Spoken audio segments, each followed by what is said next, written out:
And this is really an open time. We have a couple of agenda items, couple of them, and then we're just going to open it up to whatever kind of questions that you might have.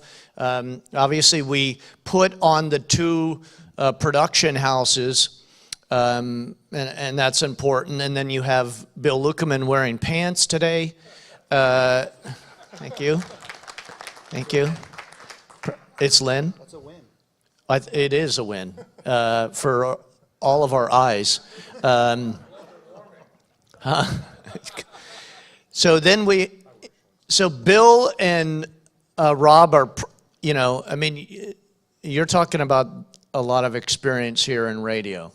So in different contexts, right? And just a wealth of knowledge, but also from the production side. And so the idea, again, of the radio conference, and when Bill and I started, teaming together to work these conferences out, was, yes, we want to be technical, but we also want to be encouraging. Matt's going to be doing a session specifically on encouraging, and that's why we have the night sessions about encouraging.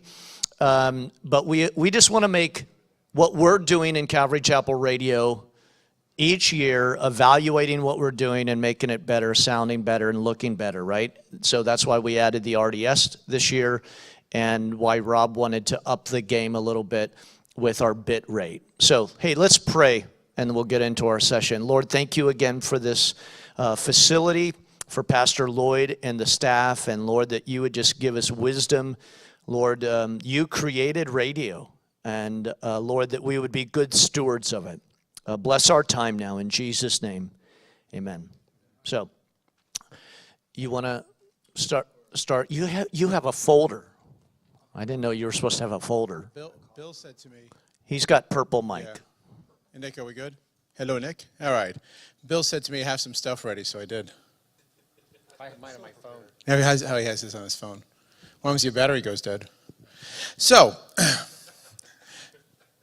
he's going to give me a hard time through this whole thing. I get that feeling.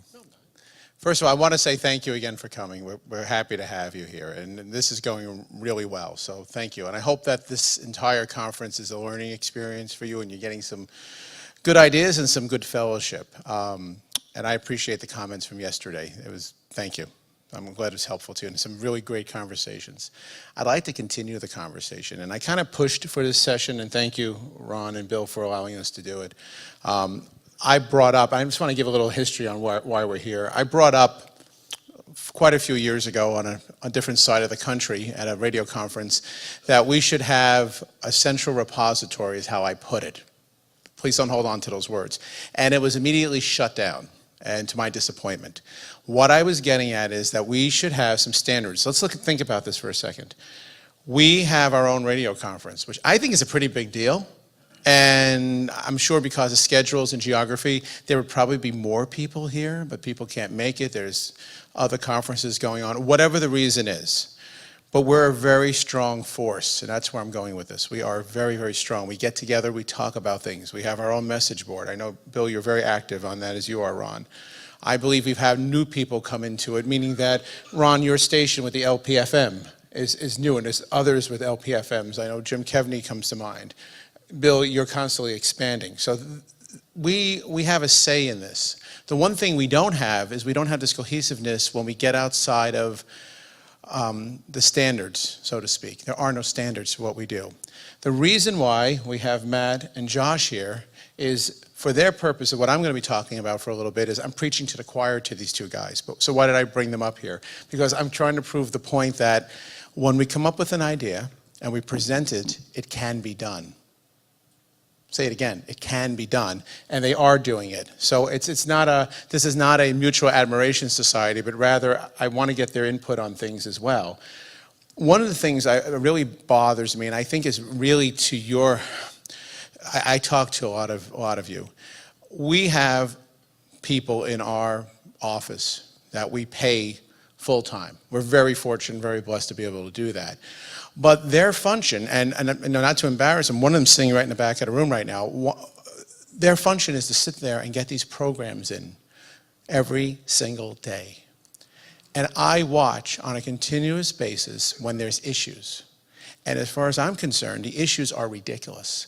The issues are not with Genesis, and the issues are not with his productions. I want to make that very clear. Again, this is not a rah-rah, but I'm sure the issues we're experiencing, you're all experiencing as well. And in my heart, it makes me very sad because I sit and I say, what happened if I didn't have a full-time person here? And I know many of you don't. You have volunteers. These programs still have to get on the air. So what do we need? We need some standards. To the credit of both of your companies, both of you have, and I've talked to my folks, I've talked to numerous people, have come up with standards in the naming conventions for the programs.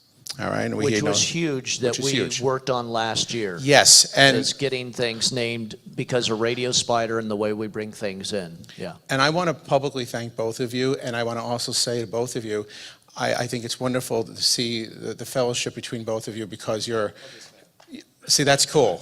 Yeah, that's cool, right? So this whole, they're competitors and all that, it's nonsense, all right? They're in this together, and they both agreed on a naming convention, and thank you for that. We're looking at some other things when we get outside of Genesis and his productions, where we'd like to at least enlist your help in some of the other pastors who decide not to take that route, not to utilize your services, which is a whole nother conversation. We won't get into that. But we have somebody that can do the program, or we feel they can do it better or less expensive, or whatever the reasons are. But what happens, we're seeing time and time again, at least I'm seeing it, I don't know if you are too, is we get issues with quality. We get issues with delivery. We get issues with FTP servers. We get issues with servers that passwords get changed, or it's, as one of my engineer put, the folder is buried 3 levels down. So I'm sorry, I come from a professional environment. I think we're all adults here, correct? Guys, if you're going to do this, not you, to these others that are not using your services, you better do it right. If you're not going to do this right, I'm sorry. And I apologize, lady sitting in the back of the room. I have an issue at 5 o'clock when she walks in my office and says, this isn't in, and it's not my fault. But don't worry, tomorrow's Saturday, I'll put it in. Is that fair? You've worked over 40 hours this week, and you have to do it because somebody couldn't get this program in, or I'm on the message board, I'm seeing this issue. It's great that we talk about a message board. I think as a group, this is my proposal, we are very, very strong as stations. We need to kind of rattle the cage a little bit and say, guys, you got to get this up to spec. You got to get it in on time. So the issues I have is naming convention. I think we should propose that this naming convention both of you are using should be adopted by every single program producer. And I'll even go outside of Calvary Chapel. Okay? So some of the folks on Amboss and those things. I mean, Amboss has a standard, right? We need to do that. We're big enough to have a standard. It's being done already by 2 companies. Everyone else has to get on board. There's things about the format of the labeling gets changed outside of both of your companies without any kind of notice. Someone new takes over, they decide to do it. I'm sure I want to hear from you guys, it creates problems. I don't think that's fair. That has to stop. The login credentials change. I mean, how much time do you guys spend on the message boards writing about this stuff? I'm sorry, maybe it's my New Jersey coming out, I apologize, but enough already? I mean, how many times are we going to talk about the same thing over and over? Just, knock it off with the changing the login information. We have stations to run here. We don't have time to go chasing after these guys. And I'm not trying to be a rebel rouser. I'm enlisting your help. Why not? Well, Bill says I am, so let me address that, Bill, okay? If you're joking, you're not joking, that's fine. If we don't do that, are we going to get any change? Or is it going to keep putting messages on the message board, complaining about this over and over and over? I'm sorry, I got better things to do with my time. You probably want to get out and promote your stations, or if you have a transmitter failure, or put a new piece of gear in, or maybe spend some time with your spouses, or I don't know, right? I don't want to do it. I don't want to see my folks doing it either that work for us. I don't think that's cool. Bill gave me really good advice a couple of years ago. What's he said, Ron, if you continue to have problems with a program, drop the program. Okay. And I've done that. And that's really good advice. And so what we're trying to do is say, we don't want to drop your program. We just want you to come in line with some of these things. Okay. That's what I said. And not make, and I agree, it is frustrating to continue to hear on the thread that we have that program and someone says, hey, I can't get into that. I mean, on a weekly basis, we hear, hey, I can't get into that program. Can anybody else get into that program? And that's what we're trying to fix. right? Because for the most part, Rob is few that have full-time staff to do this. Everybody else is using automation to do it. I get an error message in the morning, right, from Radio Spider that says this didn't download properly, and the majority of the time, it's human error because it wasn't named right, or they Right. changed the folder, or Right. changed the login. And for full disclosure, we have automation that's doing it. So what happens is the human intervention has to get involved with the staff, and meanwhile they're generating logs or they're doing other production. Hey, listen, we want to update our community calendar, we want to do our social media. It takes away from all of that. So here's the proposals, and I'll give you the mic, Bill, okay? Here's the proposals. That's one thing. Let's get the login information. And I'm just asking this group to say, hey, can we please just start getting the offenders and let's stick together and let's put the complaints in and let's see if we can get them to come on board. There's an issue with the number of days in advance that Radio Spider looks for things. Again, you've probably seen that, and when it's not there, it doesn't load. So again, human intervention. And then we get into the technical, and these are these are my pet peeves. We're looking to do a normalization of all the standards of the levels to a -10 dBF, -10. Yep. Or you want to go at -12, I'm cool with it. But some kind of standard, we should adopt a standard. Because we just had a conversation over at the radio So station. explain what that means to the Yeah, non-technical so people. you're looking at the meters, it's on a full scale, it's -10. So that everything comes in at the same level. That's what we want to do. We just had a conversation at the radio station. I'm showing off a leveling device that costs like $1,200, right? And we're getting into big detail about it. But the main reason of that leveling device, which goes before the transmitter, before we send the signal from here to the transmitter, is if you have 26 minutes of a program that's sitting there in the mud meaning it's just wiggling the meters, the whole station's going to sound low. So we had to do something where it's actually just bringing that up. So at least for 26 minutes, the box is working really, really hard to maintain, gaining maybe 10 or 12 or 15 sometimes dB of audio. Again, I'm sorry. If you're going to be doing this, you got to get your levels set. Setting levels is not a big deal. I mean, you set the levels once. We're looking to get a standard, and Josh is nodding. So I'm proposing -10. So that at least we're all coming, so everything's coming in and hitting everything at the same level. When you say -10, do you mean minimum? No, that's the peak. Okay. The peak is -10. That's the peak transient. Transient, you're right. The other piece on that, and this is the last piece, is our bit rate. And this is if I had to choose one item to come here and talk about, it would be the bit rate.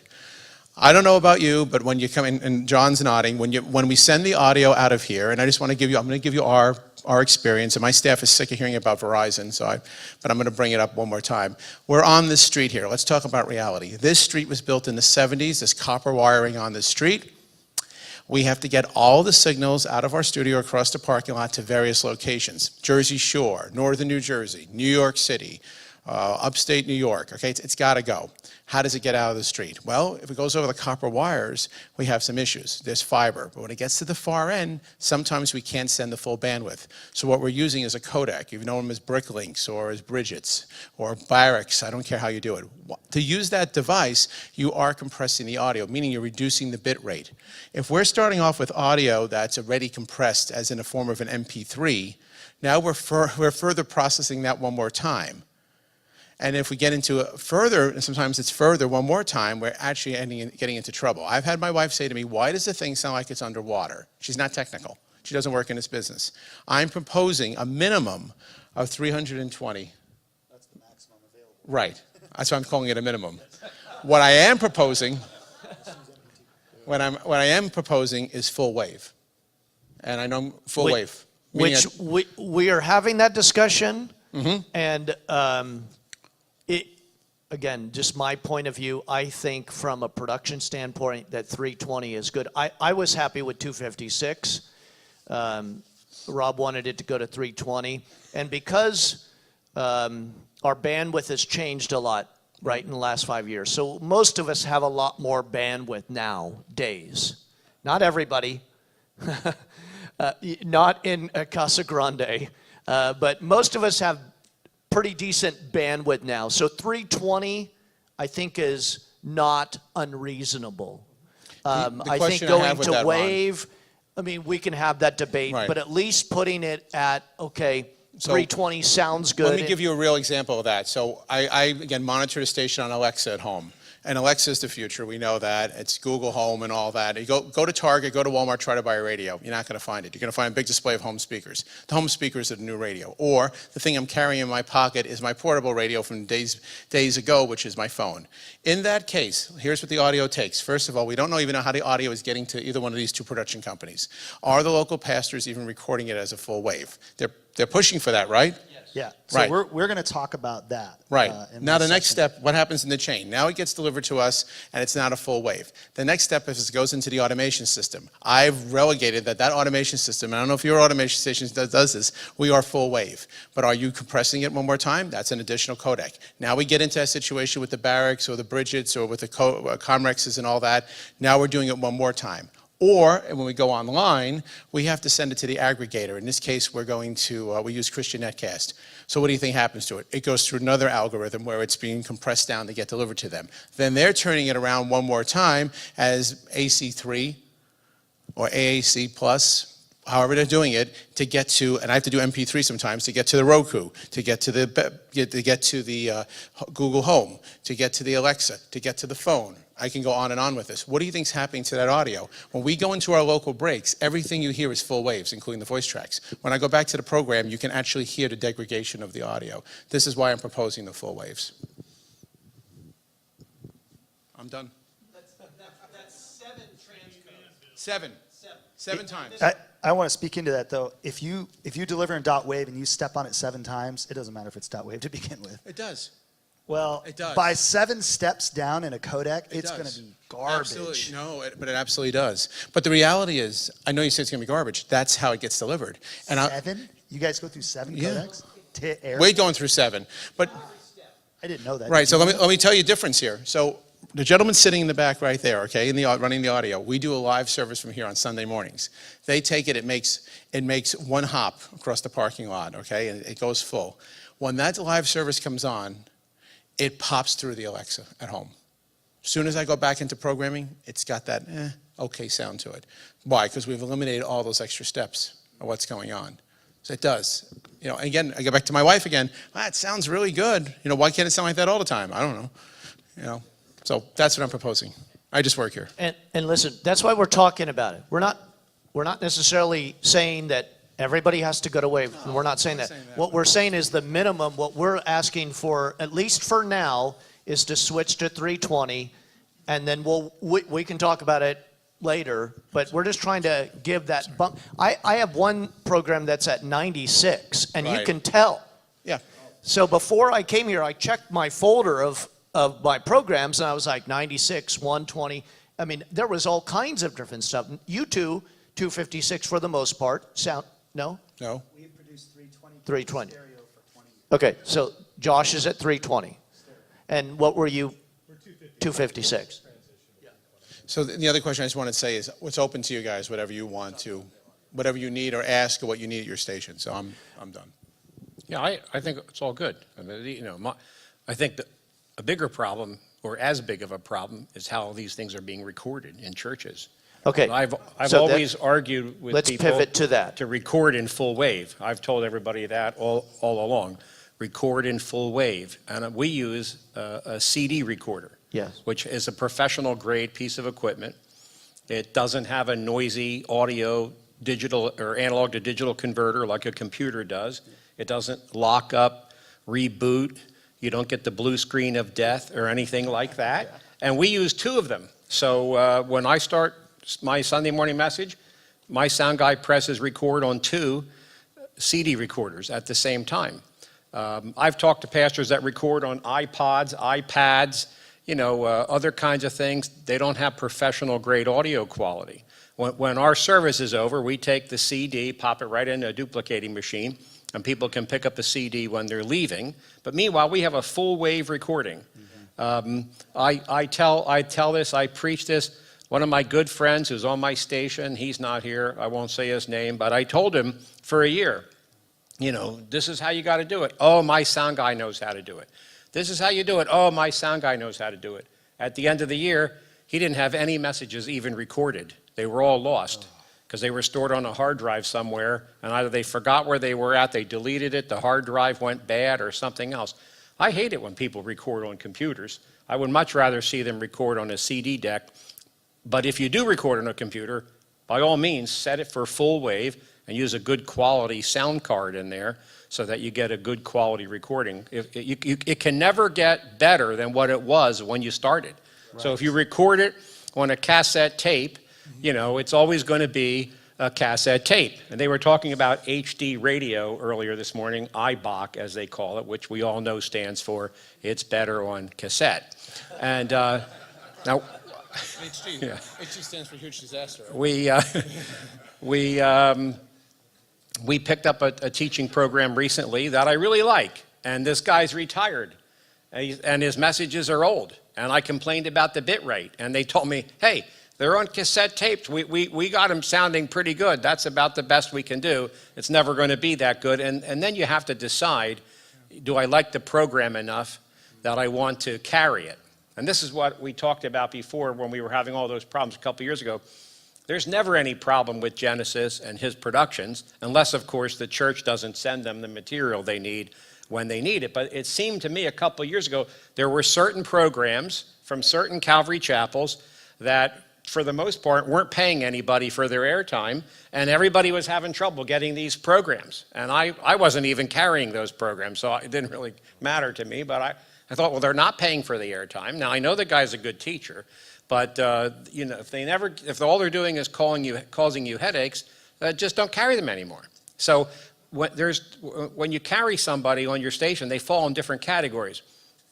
One category for us is programs that are on their FTP sites. That's easy, no problem. We have other local churches that they don't want to pay to have the program produced outside. They want to do it themselves to save the money, and then we tell them, this is how you're going to do it. That's what we do at Hope FM.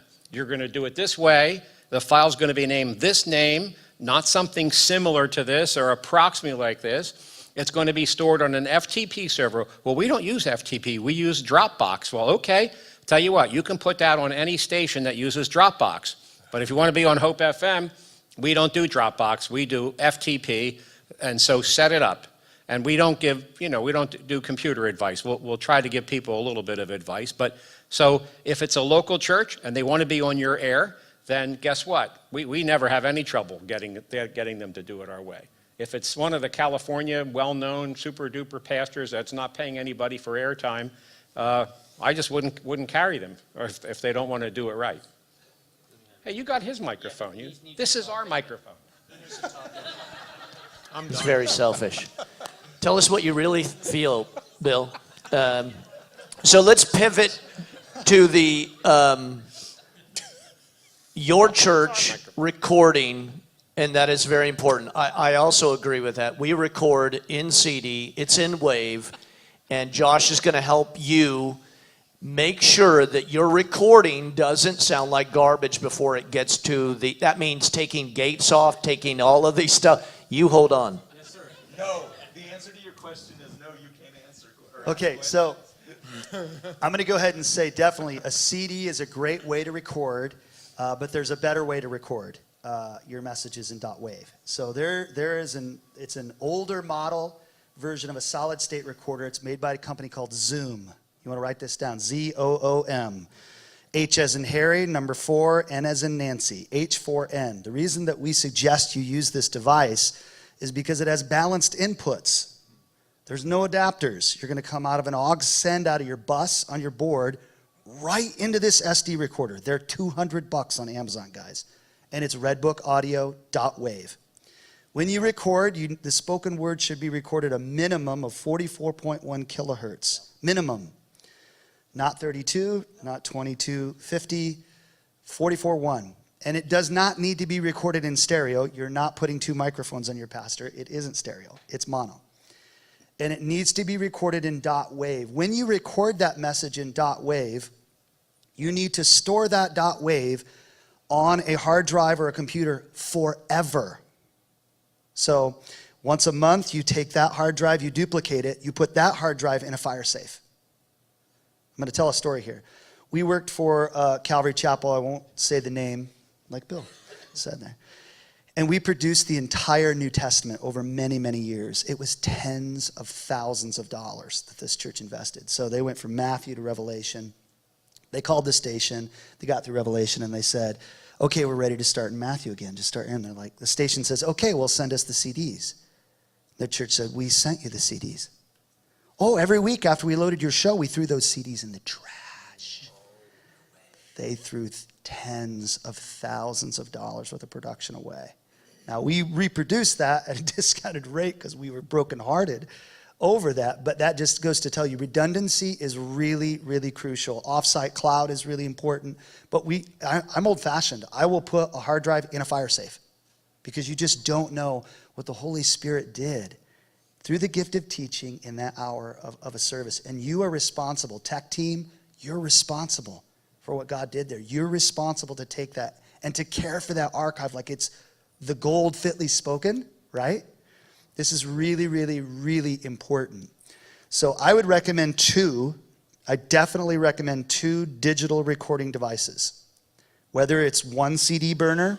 The reason I personally don't prefer CD burners is because even high-end top shelf recorders like the Marantz will say PMD 500. It's a really nice recorder. Or Tascam, great.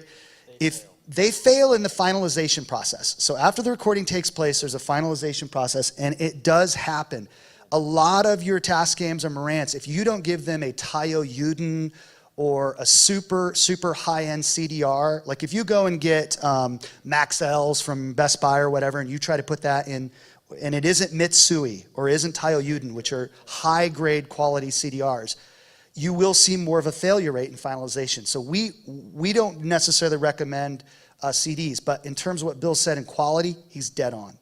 The quality of a CD is .wave. It is .wave. It's Redbook Audio. We recommend solid state recorders. If you have a CD burner, then buy the solid state and use both of those. But every single time your pastor puts his microphone on, record that service with 2 digital devices. 2 digital devices. Now, and speaking of the computer, I could not agree with him more. Just don't record on a computer, okay? If you're going to record on a computer, you need a very, very high-end converter because what you're doing is you're taking an analog signal and you have to convert that to zeros and ones. You have to make that a digital signal to get your computer to record it. How do you get that that analog signal to digital? In between that, there's a box or a sound card that does that conversion. 9 times out of 10, when I encounter a church that is recording with a computer, here's what they do. They've got their microphone, it goes to the mixing board. Maybe it's a nice wireless, maybe it's a DPA, like a 4088, super Cadillac head-worn microphone. They come out of the back of their mixer to an 1/8 inch, 3.5 millimeter, into a Sound Blaster sound card in their computer. The conversion is taking place there. Analog to digital is happening. It's happening terribly. It's happening really, really bad. So something to keep in mind, I'm going to talk about this more in my session, is your recordings are only as good as your weakest link. The weakest piece of gear you have in your recording chain is as good as your recording is going to be. So if you're going to use a computer, I'm just going to go ahead and say it. Use Universal Audio, Apollo Twin. This is a Thunderbolt. If you're a PC person, it's USB 3.0. Top shelf conversion. World-class recording studios that make music at 96,000 kilohertz are using these kinds of converters. They are spendy, but you will get pristine sound. Okay, you will get wonderful, wonderful sound. Can I just jump in here and say something? Yeah. Just real quick. They put a brand new sound system in here, and Nick's back there running the audio. We knew the weekend they switched over to the new sound system because the electronics inside that console and the analog to digital conversion was so much better. We get back to the Alexa. I use a home user, a little like Alexa speaker, sounds like $1,000,000. It never sounded that good. Yeah. We changed none of the settings, so they knew nothing. All they did was take the inputs and put it back into the Yep. conversion box, send it across the parking lot. Nothing else changed except the electronics there. And he's giving me a thumbs up. The you could not reason- duplicate those electronics in that console Yeah. because of what you're saying, because Yep. it's an SSL and the quality of the analog to digital is so much better Yes. that it's an unexplainable thing. You could sit with EQ, you Well, can sit with levels. You it can do is whatever you want. explainable in this. I'm is that saying you can't touch. You couldn't make those adjustments on the old console. No, you no, could adjust no, that no. thing all you want. You're not going to get that sound. there are companies that just know how to take zeros and ones out and put them back better. Correct. That's all a codec or compression codec does. It takes zeros and ones out and magically it puts them back when you decompress it. And there are some companies that they're just absolutely better than that. And what we're proposing is when you record, don't take any zeros and ones out at all. Record in .wave. .wave is purely recorded. And if You you're know, going to use a computer, When yeah. you compress something, which is making an MP3 file, Yes. you're compressing it. And by definition, almost all the time, compression is the loss of information. It is. There are some lossless compressions, but that's generally not what we're using. And so when you take a WAV file, which is this big, and you make it into an MP3 file, which is this big, well, you lost information. And you can convert that back to a WAV file. All But day. you will yeah. never get back the information that you lost. The WAV file will only be as good as the weakest link Yes. or the lowest one. So if you record in 64 kilobits, you can convert that to a WAV file and send it to these guys, and you won't fool We'll them. know. They'll Matt and I know will hear that.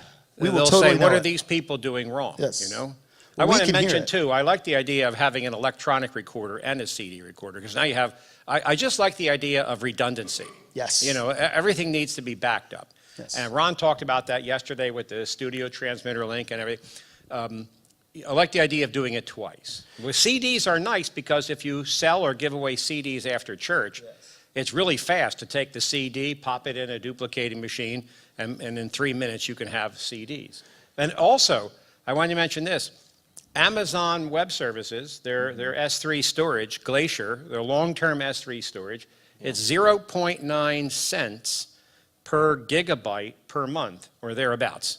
And a full-length WAV file of one of my messages, I'm kind of long-winded, it's around half a gig or so.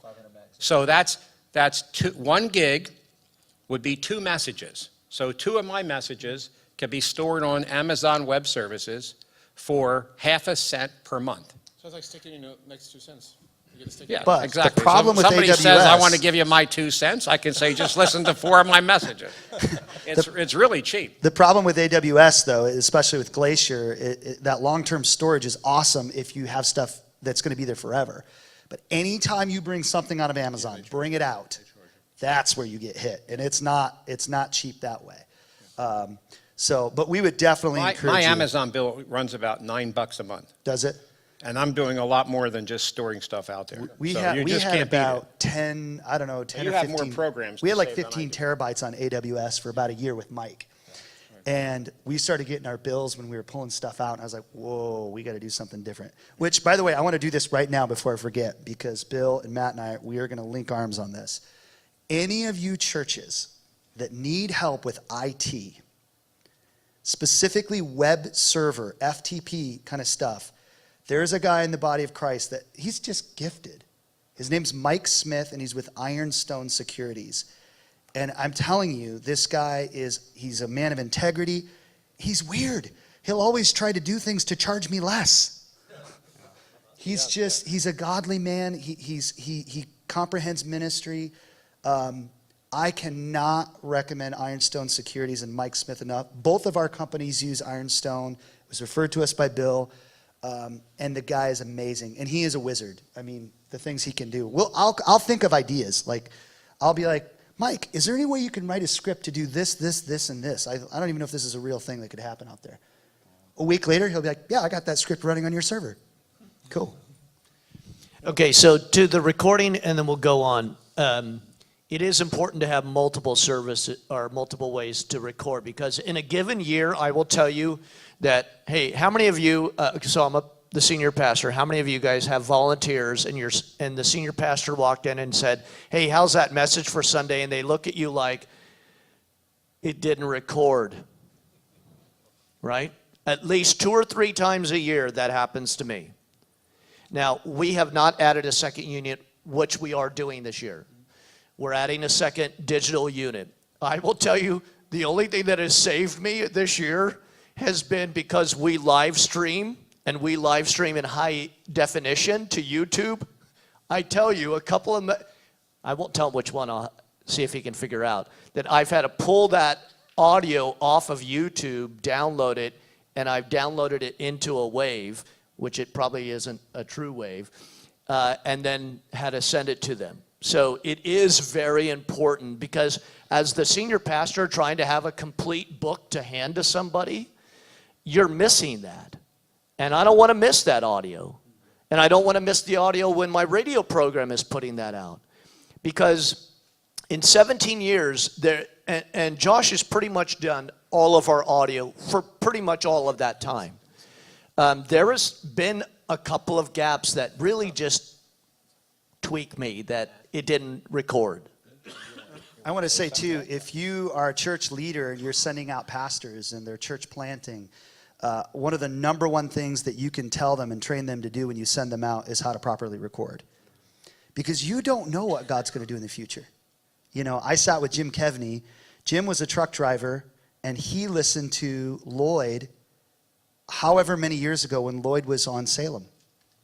You know, listening to the broadcasts. And now look at this generation. Now Jim is a pastor. Jim has a radio station and a radio broadcast. You just don't know what God's plan is for you in the future. I've had pastors, oh, we're only 30 or 40 people. You don't know what the Lord's going to do. So make sure that you record from the very beginning, even if it's just a handful of people that God's entrusted to you. Record those Bible teachings and make sure you have a high fidelity archive so that you're prepared if and when God calls you into radio or TV or whatever it may be. Don't neglect the days of small things, because God's going to use that to multiply in the future. You just don't know. Open it up to questions. Yeah. Matt, do you have anything you want to add to this before we open up? I'm just enjoying listening to this. This is great. Just to dovetail, I was thinking of Mike Smith.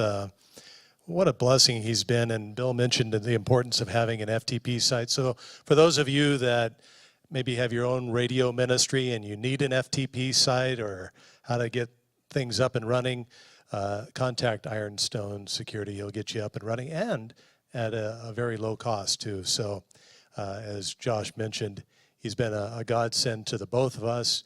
He can do the same for you and really get you going.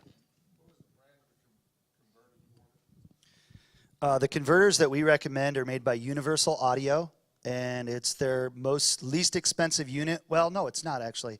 It's called the Apollo Twin. They actually just came out with another device that's about $200 or $300 cheaper. It's called the Universal Audio Aero, but super important. That's Thunderbolt 3.0 only. It's not PC compatible, and it's not Thunderbolt 2.0. So it's a very new device, but one of the other reasons I really recommend Universal Audio is Universal Audio comes with a digital console. And this digital console allows you to actually load channel strips. Digital channel strips, high-end stuff like Neve, like SSL channel strips. They're plugins, but the sound that UA has been able to emulate versus a real SSL board like that, yeah, they're really, really close. And any of you that buy a Universal Audio box, if you tell us what plugin you're using, we will custom tune a channel strip for you, for your pastor. We'll custom tune it. And you literally will load that in your console, print it, and you're done. Do you guys process all the shows? We have, when we get raw material from pastors like Ron, before it even goes to our editing team, we have a mastering engineer on our staff. It goes through 10, sometimes 12 points of mastering. And this is everything from EQ to noise reduction to hard limiting, normalization, sometimes some compression. And it depends on how much we need to do. I could tell you, like with Ron, I get Ron's message. Ron's message gets amplified and limited. Done. 2 steps. Done. Ready to go. We of course it depends on the client. Bill we get material from him, and it's just clean as a whistle. And I'd like That's 'cause him. Mike Smith set up our soundboard too. I'd like you to just touch on. Yeah, no, we process just about everything. So, but I wanted to have Bill just explain the simplicity of his system, because many of you have small churches and maybe you don't have high-end equipment, and you want a good sounding radio program, of course. But Bill, I was just at his church on Sunday, and I was amazed at just the simplicity but yet high-end quality that we get from him. And it's a testimony, I think, to how you can simplify things and really get a good quality sound too. Well, I've been in the computer IT business. I still have a couple clients today, although I'm trying to phase out of that. But I started in the IT business in the 80s. And I made a decision early on, setting up networks and doing everything with Unix. I always made a decision, I'm always going to sell my customers the best. I'm not going to go for the second best. When my 5-year-old, many years ago, needed eye surgery, my doctor wrote out a script and said, I want you to go down to Wills Eye Hospital in Philadelphia. And there's 12 doctors in the pediatric ophthalmology department. You're going to see the top guy, because it costs the same $50 whether you see the top guy or the bottom guy. So why not see the top guy? And so I would rather, and some people say, well, we really can't afford that. My thought is, you really can't afford not to do that. Because I don't want to have problems. I always hated going back to fix things. And another friend of mine who was in the repair business used to always tell me, I don't know why you hate fixing things. My company's making millions of dollars a year fixing things. But I like to do things for people that are new. Put in a new system, they pay me for that, it does something they need done. The way I looked at it, I was helping them do something. When something broke and I had to fix it, I just didn't like that as much. And so I followed the same thing in radio. So all of my full power stations, we used Nautel transmitters because I couldn't find a better transmitter than Nautel. Some may come along at some point in the future. But in each category of equipment, I say buy the best you can buy. And maybe if you can't afford everything you want, maybe you'll buy some next year or the year after that. You can always we believe in a God that owns the cattle on 1,000 hills. I hate it when people who are Christians, whose father owned the cattle on 1,000 hills, are telling me how cheap they are or that they can't afford it or whatever. I don't think you can afford not to do a quality job, especially if you don't want to get woken up in the middle of the night all the time with something going wrong. And for us, very little goes wrong because we're using good quality stuff. And Mike Smith, who's a good friend, was in our church for about 10 years, helped us build Hope FM before he moved down to Virginia. He actually lives near you guys now. He set up all of our soundboard. I don't even know what all that stuff does. So I would defer to you guys on that because he's got strips and processors and all that kind of. I have no idea. I know my audio from my microphone is processed the way he set it up. And I hope it never breaks because he's not as easy to get to come out and fix it as he used to be. I will tell you this, that anybody, anyone here, whether we work for you or not, whether you're on the radio or not, if you want help with your recording chain with your pastor, we'll help you free of charge. We could set up a phone appointment with you and we will consult with you and tell you piece by piece from your face, from the microphone back to the board, what you need to buy within your budget. And we do this in 3 ways. I always will give you what I call the Yugo, I'll give you the Buick, and I'll give you the Cadillac. And you can pick. You can pick what you want. What's your budget, what fits your budget, and we'll help you with that because I just believe it's that important. So Josh knows that our audio comes in there very clean. Let me just tell you exactly how easy it is and the simplicity of that. So I have an Allen Heath console. It's an analog. I come out of that console, out of an aux end into an equalizer that's 15 band. I don't process anything, nothing. Goes right to the CD recorder. And here is the secret to it all. It's all balanced. It's not unbalanced. So we don't have ground loop. So unbalanced, right, is not shielded. Guitar cables. Yeah, guitar cables and stuff. RCA cables, right? You want to stay away from that.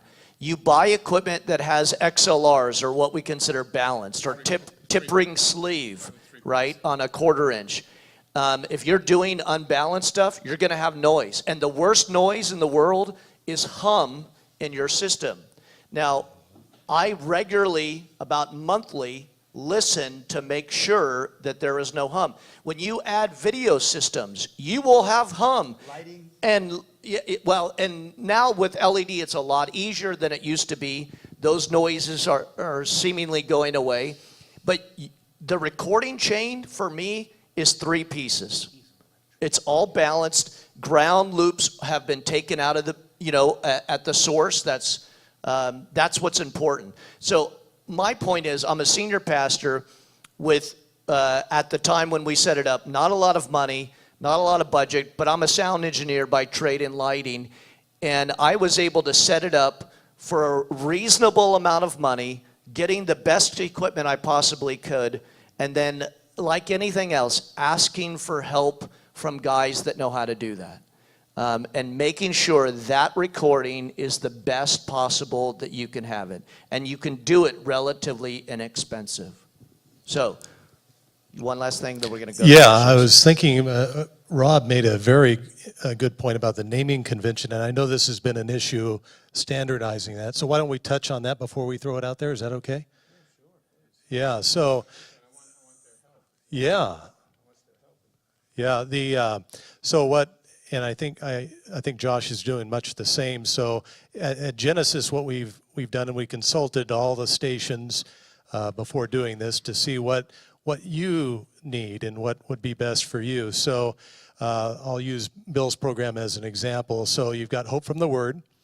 You take the initials HFTW. That's the starting of your naming convention. Then we go with the year 2018. Help me out. What's today's date? 10/16. So then we got 1016 right after that. If you want to write that down, HFTW 2018 10/16. Simple, and don't go uppercase, lowercase from week to week. Keep that all consistent. And then when we convert in our encoding, that's important for RDS, as we learned yesterday. I was talking to Ron yesterday of how we can get that all set up so that it looks good. When people turn on their car stereo, they can see, Hope from the Word, Bill Lupkeman. So what we're going to do when we get home and try to make this a little cleaner on our end is, have the Hope from the Word dash scripture reference, and then the pastor's name down below. You don't have to put pastor, just put Bill Lupkeman, and there you go. How simple is that? No. Yeah, that's metadata for when you're converting to your MP3. That's what you're going to do. Yes. Yes. Yeah, I take that back. That's from the programmer production standpoint. Okay. That way, when it goes to the radio station, they don't have to do. Yes, and it'll look good. So now we have, Mark's going to take the roving mic over here, and we're going to start some questions for all of 10 minutes. While we're waiting for the first question, can I just say a couple things real quick? Go ahead. Ron told me to bring some handouts, so I brought a stack of handouts. And then he put a sign on the table that said, "Don't take anything." And I thought, well, I thought handouts were things you were supposed to take. So on that table back there, there's a lot of Hope FM stuff and other stuff from other stations.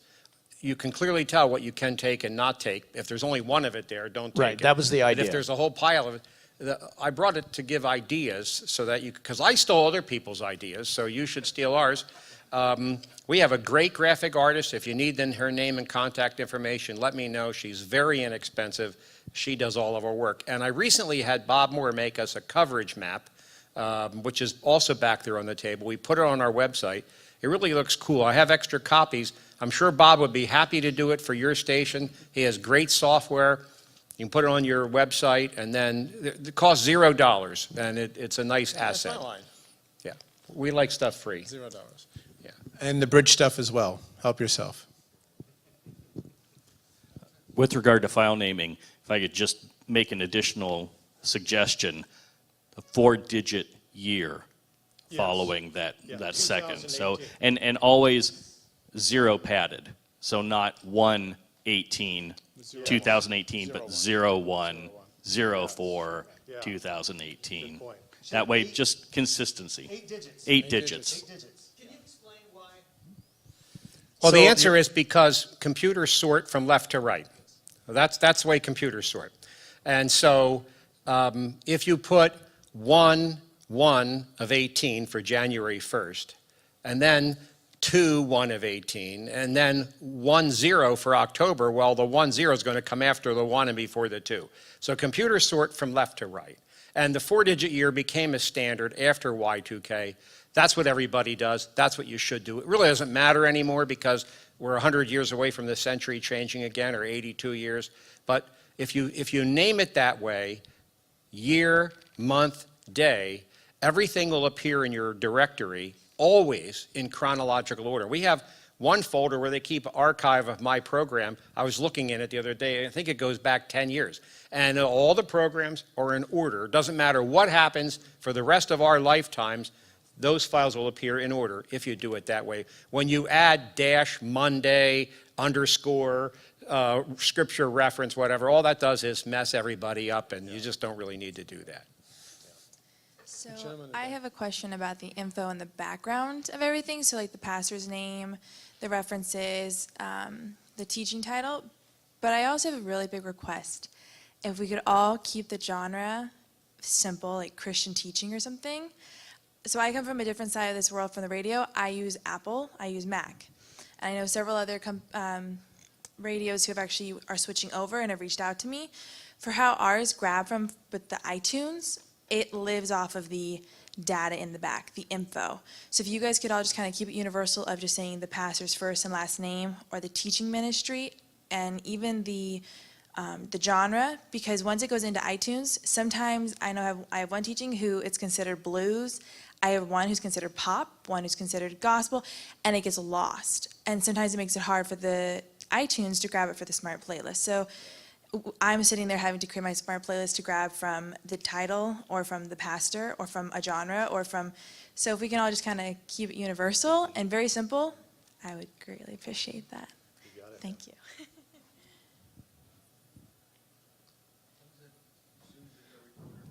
Zoom recorder. H as in Harry, number 4, N as in Nancy. It will have 2 balanced inputs, mono inputs on the bottom. Very simply, we need to remember that if we're taking anything by satellite, it has already been processed and it's been degraded. Okay.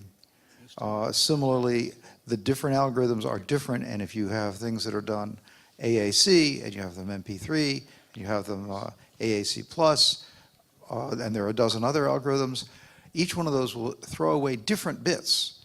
If you use the same algorithm, they throw away the bits that are already gone on the successive cases. So you don't want to use dueling algorithms. And then the final thing is full wave is a type of rectification used in power supplies. Just call it wave, and that's what you need to be talking about. Okay? So those are just a couple of thoughts about this. We dealt a lot with this doing compressed shortwave for DRM, and I've been inside the algorithms from Fraunhofer, and they are incredibly complex, but they do throw away a huge amount of data. Just as Bill said, it's unbelievable how much they throw out. And then they add forward error correction, which are additional bits that, if your connection is any good, aren't even used. So things to think about. Stay with wave. Right behind you. Yeah, but he's right. It's just way. That is awesome. You just asked that. We're going to talk later on the codec stuff. But outside of codecs, you're saying get it great at the recording, which I agree with. Get it great at the codec level when you go to your studio transmitter link. But in studio and some of that stuff at the transmitter itself, are there ways you guys have minimized the number of analog to digital conversions or cleaned up your signal chain in various ways to keep things clean? So we keep everything as AES all the way through. So once it goes into the digital domain, we don't bounce it back. So what's interesting is with the codecs, it still stays in the digital domain when it gets to the transmitter side. And then when it goes to, in our case, we use an Omnia 11, it never goes back to analog. It stays in that domain. So what does that mean? It means the audio processor on the other side has to be able to have the capability of handling that. So what do? What Bill says, or you say, you spend the money.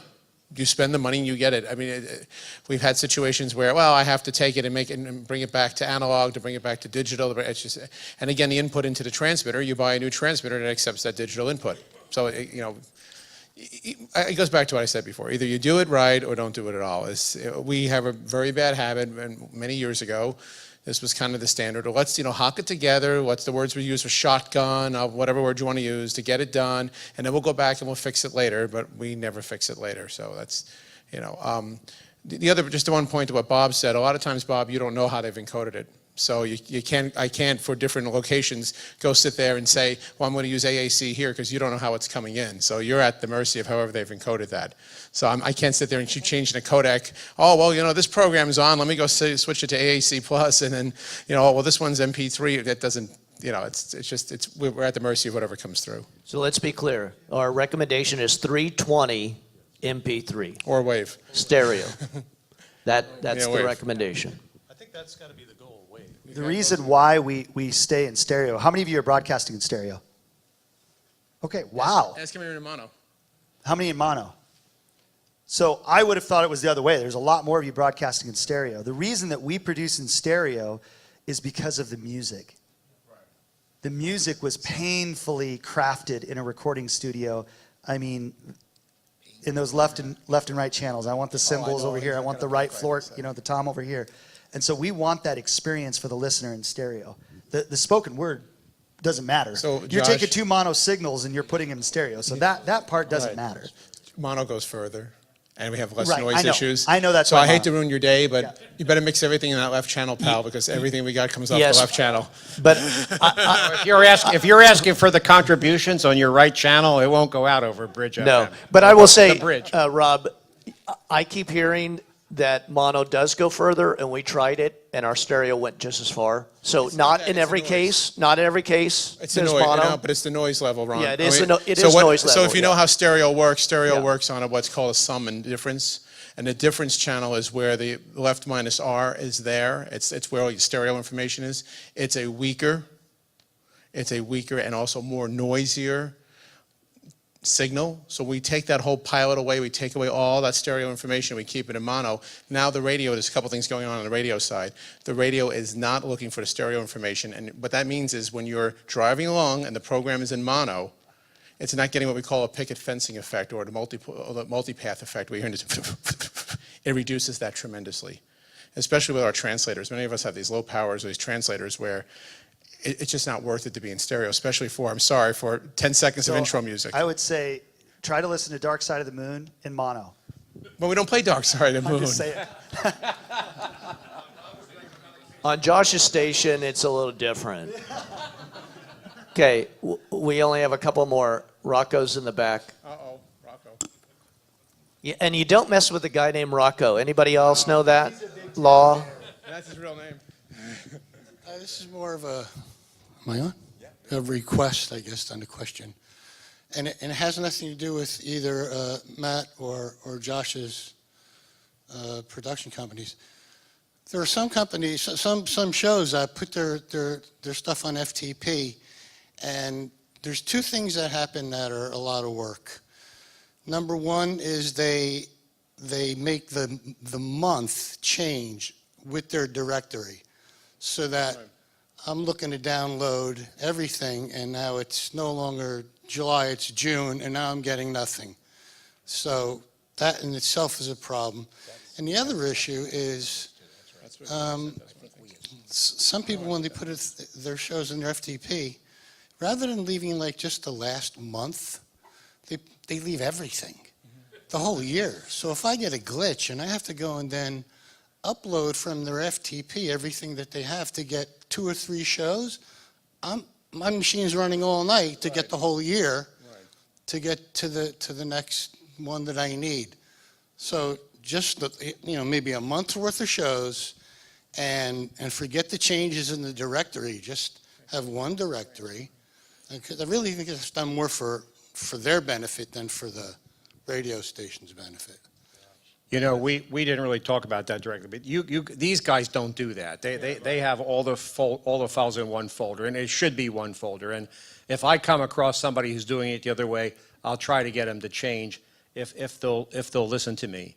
You know, which may or may not be true. But that's a very good point. It should all be in one folder. And we air a program on the weekend, and this past Saturday, a week ago, or maybe it was just this past weekend, I think it was 3 days ago, I guess they were cleaning up their FTP server, and they deleted the program for that Saturday. Well, our automatic downloading software, which Mike Smith wrote, mirrors the FTP server. So when they deleted it, we deleted it. So our system emails us at midnight, every night at midnight, and tells us if any files are missing for the next 2 days. So we got a warning that this was missing because they had deleted it and they had to put it back. So I said, it is good to clean it up. You don't want to leave a whole year's worth there, but please don't clean it up until after the air date. I just want to add something. So Rocco, that's part of what I was at the beginning was saying, that we need your help, not just you, but anyone else that's experienced that, where we can put the pressure on the program producers that are doing that as a group, all of us, and hopefully we can count on all of you to do that. Say, hey, you got to stop doing this. It makes a lot of work on the other end. And the reason why they're here is because you guys are not doing that. And we're hoping that we can actually say, hey, if you need help with this, call His Productions or call Genesis and say, they'll tell you how to set it up properly. It has to stop. That's Our standard for production is we leave 2 weeks behind, like 2 weeks from the current date, and we produce 6 to 8 weeks into the future for all of our clients because of people like Gina, who are, God bless her, and the rest of you station people, trying to get home to your families, trying to do the things that you need to do, vacations, whatever it may be, keep programming out. So as a station manager, I know Matt's probably had this same conversation. I've talked with station managers, and I will tell them the same thing. If they're producing in-house, demand it. Just say, guys, please be respectful of our family and our time, and give us at least a couple weeks, at least 2 weeks, if not 4, 6, 8 weeks of programming, so that we can live life too. And you know what it is, Josh, not to be, I'm not trying to be hypercritical. I think I'm speaking to the choir here, I'm preaching to the choir. We're in the radio business, and to make that understanding that in the radio business there's a sense of urgency. Ooh, I said that word, urgency. That's a bad word, urgency. But you're laughing because it's true, right? But the urgency's there. When you start getting folks who, and nothing against them, but that they're working in a non-broadcast environment, then all of a sudden now the urgency of this needs to be in for broadcast. It needs to be, and that's the example you're bringing out with Gina, where today is Thursday, and I'm working on the logs for Monday because I have the weekend ahead of me. I got Tuesday, Wednesday, and it's sitting there. And Thursday, the stuff's not in for Friday. And their clock is very different. It's almost like if you're going to be producing for broadcast, you need to have an education from the radio side. And it goes back to what I said yesterday, the user experience. Yesterday, the user experience was the listener. In this case, the user experience is the radio station. What does the radio station need? What do you guys need as radio operators to make this work? And in this case, if it's somebody who's recording this or doesn't have any broadcast experience, I believe that's when you start running into these problems. They're not on the other side. In Rocco's case, they're not on the other side looking at this and saying, this is what it looks like on the other side. This is what as a customer, this is what I need. And I'm going to be honest with you guys. I mean, I don't want to be, sugarcoating this in any way. Those conversations with those producers are very, very difficult. We've had those conversations. They fall on deaf ears. It's just like, oh well. Or it works out for a couple weeks or a month or two, and then it falls right back into that pattern. And it's not like it's changed. The same person's there. Oh, you still need them early? Yeah. I mean, this is your job. So again, I hope we can enlist your help in kind of saying to the habitual offenders that we can get them to. And there are big national programs that we have problems with. Absolutely. We have Family Life. I'm just going to name them because we have been trying to help them with their audio. It's not their content or anything. It is just when I get the audio, it was so low, and so we contacted him and said, hey, listen, can I talk to your engineer, please, and just help him? Say, all you have to do is bump that up, or before you save the file, give me some more audio. Because we were having audio issues. And there's audio now codecs that will actually do that. There's software that automatically do it. They just run it through that. And I love this ministry And I Right. don't want to get rid of this That's it. program. That's It's it. very important, but I want to help them. And this goes back to what I was talking about with our news station. I want that news and weather. So what I wanted to do was help them get that audio better. And you know what? It took a while, but it happened. And now we have really good sounding weather Right. and news. And I just use the example with the weather forecast. And we had 2 different weather companies. I actually sent our engineer out there, paid for him to go out, our contract guy, and I said, rip apart their equipment and fix it for them, because not only are you helping them, and let's do the right thing, right? Not only are you helping them, you're helping every single station that they record for. And it's very interesting because one of the stations that our weather service records for is a Beasley station right here in New Brunswick. And talk about, I mean, it's a hot AC station. The processing's cranked up, and all the noise and the hum. Why? Because they were coming out analog with the 3.5-inch jack going into the whole garbage that you said don't do. They're doing this to record weather forecasts, and when you would hear it on that station, it sounded like garbage. Our engineer came out, cleaned up the whole process. Now I'm hearing it on the other station here in town, and it sounds fantastic. So, you know, we did the right thing by them, and they couldn't believe it. They set up another recording location. They had them come out again. I said, I don't care. Use my guy. We'll pay for it. I just need it to be right. I think sometimes it helps when you're having those conversations. I know Matt and I had this conversation yesterday. You know, for us to even come to this conference requires very strategic planning. He and I, both of our studios, we are sending emails out to our client base right now about Christmas. We got to have your Christmas stuff now in order to have it ready by December. So, you know, there are no small things in God's kingdom. And I think if you have that sort of conversation on the other side and say, listen, you know, you love me, don't you? Yeah, and they're going to say, well, of course I do. Well, please treat me that way. Right. You wouldn't want me. You know, imagine if your pastor came on Sunday and he hadn't prepared for the message. You'd go a few Sundays, but eventually you'd get the hint and you'd go someplace else. You know, I think when you're having that kind of conversation with people, just say, you know, be respectful of my time. You know, it happens. I'm going to go ahead and confess it. Gina has had to email me a good half a dozen times because we've had a blip on the server. Or I hate it. It makes me sick because I know that maybe Gina missed her family dinner. I don't know. And Gina hates doing that. Just I'm sure she does. She comes to me, she says, is it okay if Oh, I email Josh? gosh, She feels terrible doing it. please. Yeah, No, we that's feel because sick that's about the it truth. She because feels, you know, it's because we respect you and we go, we don't want to keep bothering no, you. no, no. And Matt and I know we could say the same thing here. We do work for pastors, but we also work for radio stations. We serve the radio station and the managers as well. And we feel a responsibility not only to produce quality program for the pastors that we serve, but a responsibility to the stations to get them in a timely manner so that you guys can live life. Because we know the pressure of radio. Radio never sleeps. Radio doesn't care if it's your kid's birthday. Radio doesn't care if the soccer game's on. Radio doesn't care if it's Christmas. Radio is on 24/7, 365 days a year. And you have to fit your life around that. And it takes a lot of very strategic planning. I tell people all the time, it's a lot like shoveling coal into a locomotive. You know, what's it like running a radio station? Well, you have to keep shoveling, because if you don't keep shoveling, it'll stop. We tell everybody who's on our air, your program has to be in on the Wednesday prior to the week that it airs. So, yeah, that's the cutoff. Some guys are weeks ahead, but on Wednesday, we want them all there for the following week, up to the following Saturday or Sunday even. And that's difficult. One program that we had an issue with, New Jersey Family Policy Council, you might hear them. Yeah, we do. They mailed us out a CD, and it would be for 4 weeks at a time. And sometimes we would get it at the end of the first week of the content. So the content on the disc started on Monday, but we'd get it on Friday.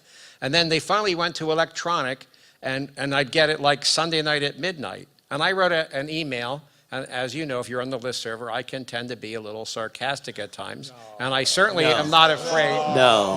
That's right. No. Yeah, No one believes that in this room. And I told the guy, he's a terrific guy. He's a great guy. He's a good friend. But I told him, you know, we all have lives here. And so we have things to do. And, you know, you send it on the last minute and somebody here is missing something. And he was extremely cooperative, very apologetic, and ever since then, we've been getting them a full week early. We get 4 weeks at a time on FTP, a full week early, and he's constantly saying, is it good enough? Does it sound good enough? Do you need anything? Is this early enough? And it's been terrific. It's only because we brought it up to him. Quick comment. Listen Okay. to the last part of what he said. You're right, we get it earlier now, because he said something about it. We need to speak up when there's, Yeah. that's it. That's the point. Last word goes to Bob Moore. Okay, I wanted to go back to the mono stereo question. The issue is not whether the audio is in mono or stereo, it's whether the transmitter is set to produce the stereo subcarrier and the left minus right. We all have automation systems here. There's not probably a radio station that I know of that does not have an automation system. You can put events in ahead of your teaching programs and behind them to switch the thing to mono for the teaching program, switch it back to stereo when it's done. This is the way to do it. We did this at ZXV 35 years ago for Bill Gallatin. We were right next to, on the same hill as a 50 kilowatt station. We were 2.8 kilowatts, I think, maybe 2.4, something in that region. We went 20% farther than they did. Wow. They were WHAM, we were WZXV. The guy came over and insisted that we were cheating, that we were running 100 kilowatts. We weren't. But during the music, you can't hear the white noise. It's covered over by the music. During the teaching, there are gaps and silences, and you can hear it behind the guy's voice. And it's very fatiguing, and the girls tune away if you don't do that. So you can increase the coverage of your station trivially just by passing the mono stereo relay closure all the way to your transmitter or your stereo generator to shut it to mono during the teaching programs. Got the difference now? Helpful It's not a tips question from of Bob whether- Moore. It's not a question of whether you're producing mono and stereo together. It's whether your transmitter is switched. One last question. One last question right here. That's you. No more, please. We've talked a lot about standards and establishing standards, and my question is, are these written down? We have sent them out in an email to everybody aside from these two. I'd be happy to forward that email to you and what we sent out to all of our national most of us, well, not most of us, a lot of us carry Tony Clark, Joe Foch, Josh is going to be here later that does Pastor Joe's message. You know, they're doing in-house stuff. And Rodney Finch, George Smalls, people, he's doing in-house. So we sent an email to each one of those production houses or churches and gave them those standards. We didn't send it to them because I knew I was going to see them. So if you come up to me and give me your email, I can forward you what we sent out to everybody. That means it went to Family Life. It went to Radio Theater, Lamplighter Theater. It went to all of them. Everybody nationally that even we would consider as huge, we didn't care. We're carrying your program. We wanna do it better. So Is anybody here not on the radio ministry list server, by the way? You get the emails, because if you're not, you can see us afterwards. please come see We Bill can tell you Lukeman how and to, how to sign up for that. he'll And help you can you. have your whole staff on it if you want to. Sometimes it's a lot of minutia. You have to, but sometimes, yeah. Well, I just answer questions. But there's a lot of good stuff on there. And if you're not on there, you might miss something. And so let us know. We can help you get on there.